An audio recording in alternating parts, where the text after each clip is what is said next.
So today we're going to do dynamic stretches. Up nice and tall, we're just going to start reaching real high, coming around, back through, just swinging those arms nice and wide. So with dynamic stretching, we're always moving, we're always letting our muscles help stretch. So as I reach up high, I'm going to stretch through my lats and through my back. Reach up nice and high and through. Just kind of get the blood flowing to kind of get us warmed up, ready to get going. Now we're going to go across real wide, come across, and just alternating arms. And we're going to speed up as we go through each movement. Nice and wide. A little bit quicker each rep. Get those shoulders loosened up because we are going to demand a little bit more of our shoulders in the exercises and stretches today. And now we're going to look up real high, then looking back down, right to the ground. Same idea, keep that posture, back up high, looking down. We're just going to go through that 2 more times. Up high, down low, up high, down low. All right, then way over, looking over our right shoulder, then over to the left, then over to the right, left. We're just going to kind of go through that a couple more times.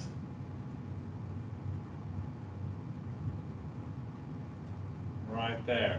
So typically, a lot of times I tend to do top-bottom stretches, but a lot of the times with my dynamic stretches, I actually like to start from the bottom up. Typically, dynamic stretches are done prior to exercise or movement. It's a better way to get the body ready for running, sports, or any kind of weight training or anything. So what we're going to do, first one we're going to do is a simple one. We're going to start the calves and the bottom of our foot, so toes are pulled up, foot's kind of heel and toe kind of lined up. And you're just going to reach down, swoop way down, coming up nice and wide and open up. So each time you swoop down, you should get a really good stretch in your calf. And the idea of this is the active part is I'm flexing my tib anterior or my shin muscle to help pull up those toes as high as possible as I reach down. So we're going to swing down and up. Typically, if I'm out for a run or going to do any kind of sports, a lot of times I'll actually make this a walking movement. So I'll take 3 little steps, switch legs, and go there. 3 more little steps, switch legs, and go there. So if you have room, take your room and kind of move a little bit with it. So down, swing down, right down again, and we'll switch sides, or I'll switch sides, but if you can walk, ideally, it's actually you're moving is better for this stretch. And like I said, typically I'll use 10 yards is a good indicator, or up and down my hallway if I was doing it at home sometimes, or outside down the sidewalk, wherever you can. Nice, easy walking through this makes the movement a lot more dynamic and a little bit more exciting. So typically it'll look down, swing down, right up, 3 little steps, swing down, right up, 3 little steps. And I'll kind of go through that for about 10 yards or so. All right, so the next one after our calves, we're going to go into our hamstrings. So we're just going to put our hands out. Sometimes these call Frankenstein kicks or whatnot, but I'm just going to kick out nice and high, reaching through. Same idea, my toes are pulled back, so that's my active part. And I'm also flexing my quads and hip flexors to help my hamstrings stretch. So as the quads contract, the natural response of the body is that hamstring to stretch.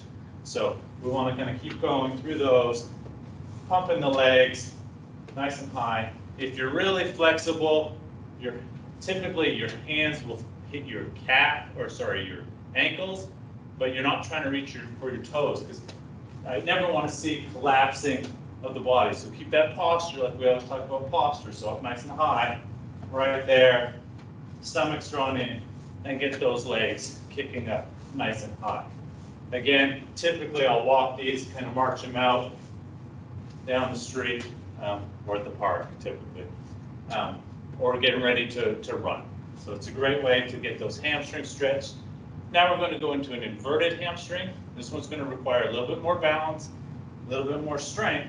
You're going to reach way down and kick the back leg up high.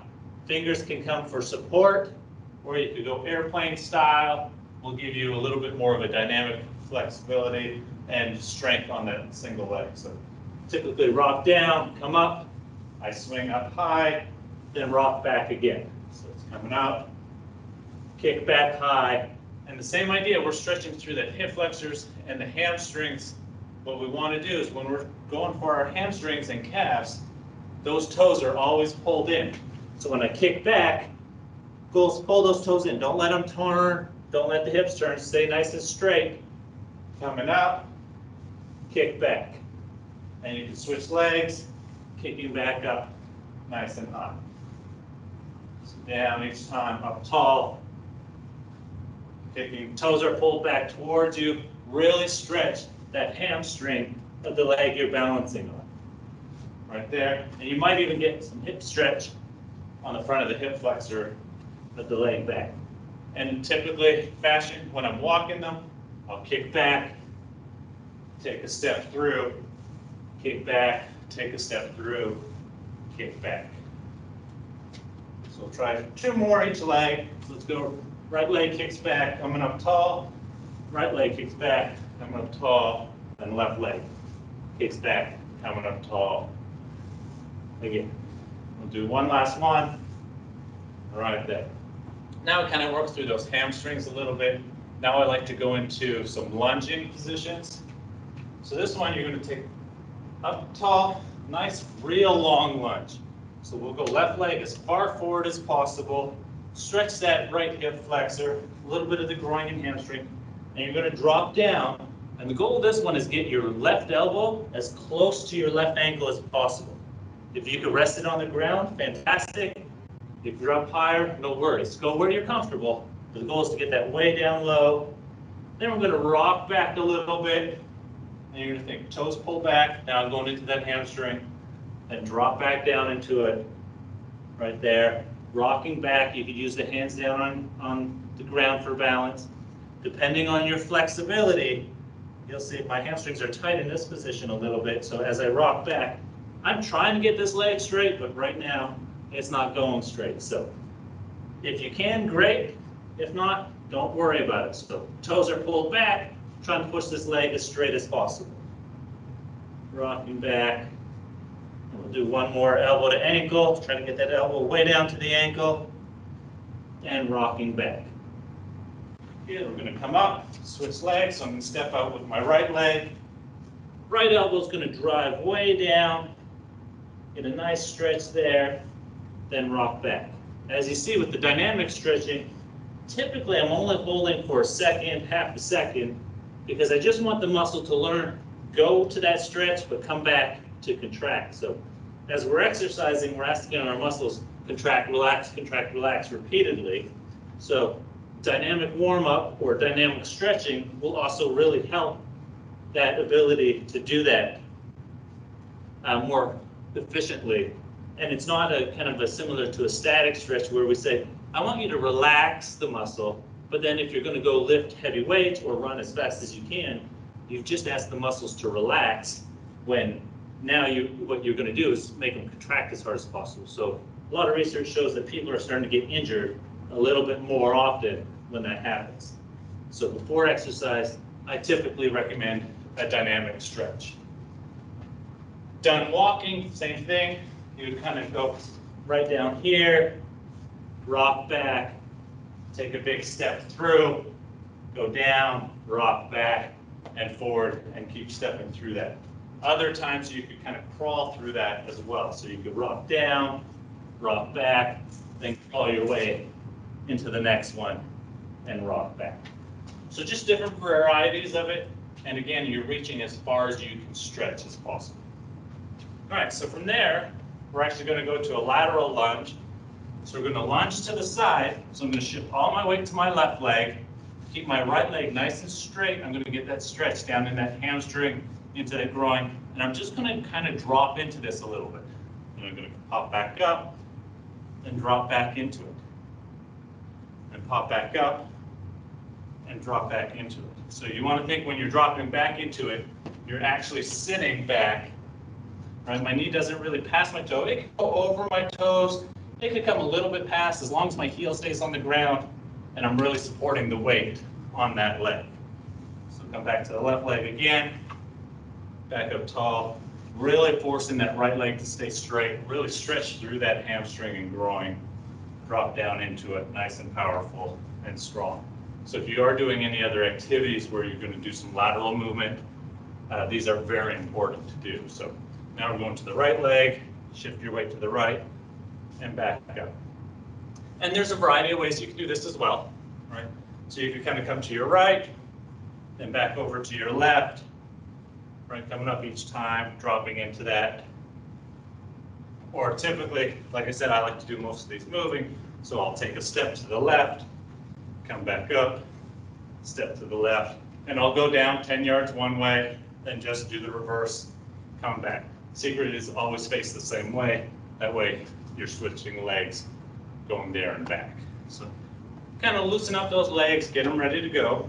Now we're going to get into the hips and a little bit more. So we're going to go knees up high, up nice and high. Up nice and high. So right up high, kind of walking through this. Right there. Toes are up high, stretching the hamstrings and glutes a little bit more.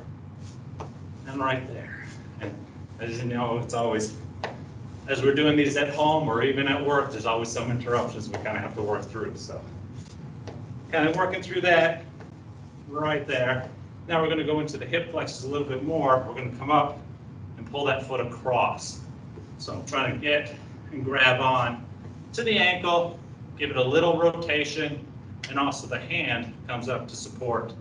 Pull that knee nice and high. That's going to get into the glutes a little bit more, a lot more into my hips. And we're just going to go back and forth through this. You really want to think when you come up, you're grabbing onto the ankle and not the foot, because if I grab on the foot, I start putting more pressure on those tendons in the ankle. So my goal is grab that outside of that ankle, pull it nice and high. Right through this. And you'll see if you've been following along, breathing does get quite a bit harder as we've been moving the whole time. So it does get your whole body warmed up, my heart rate's going, I feel my breathing going faster, a little bit more laborsome. So, and that's ready. Now my body's warmed up, it's moving more, it's ready for activity. So from there, I'll usually go to a quad stretch. So heel to the butt, back down, heel to the butt, back down.